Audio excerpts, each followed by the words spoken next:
अस्सलामु अलैकुम वरहमतुल्लाहि वबरकातुहू। नाज़रीन, जैसे कि 8वां सिपारा मुकम्मल हुआ और 9वां सिपारा आज स्टार्ट होगा आयत नंबर 87 से।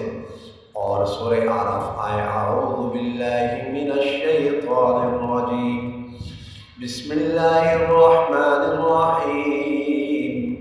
क़ालल मलउल्लज़ीना इस्तकबरू मिन क़ौमिही लनुख़रिजन्नका या शुअैब वल्लज़ीना आमनू मअक मिन क़रयतिना अव लतऊदुन्न फ़ी मिल्लतिना क़ाल अवलौ कुन्ना कारिहीन।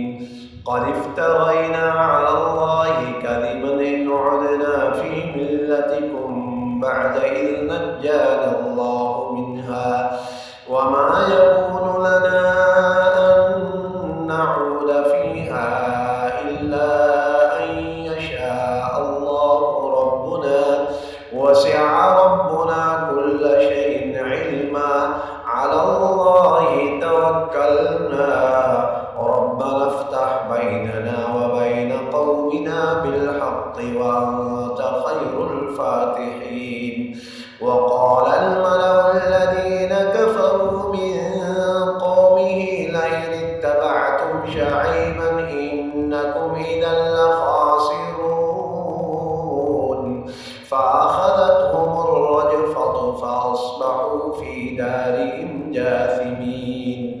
الذين كذبوا شعيبا كأن لم يغنوا فيها الذين كذبوا شعيبا كانوا هم الخاسرين فتولى عنهم وقال يا قوم لقد أبلغتكم رسالات ربي ونصحت لكم فكيف آسى على قوم كافرين. وما أرسلنا في قرية من نبي إلا أخذنا أهلها بالبأساء والضراء لعلهم يضرعون. ثم بدلنا مكان السيئة الحسنة حتى عفوا وقالوا قد مس آباءنا الضراء والسراء فأخذناهم بغتة وهم لا يشعرون। आयत नंबर 95 तक मुकम्मल हुआ। नेक्स्ट वीडियो में मुलाकात होगी। वस्सलामु अलैकुम वरहमतुल्लाहि वबरकातुहू।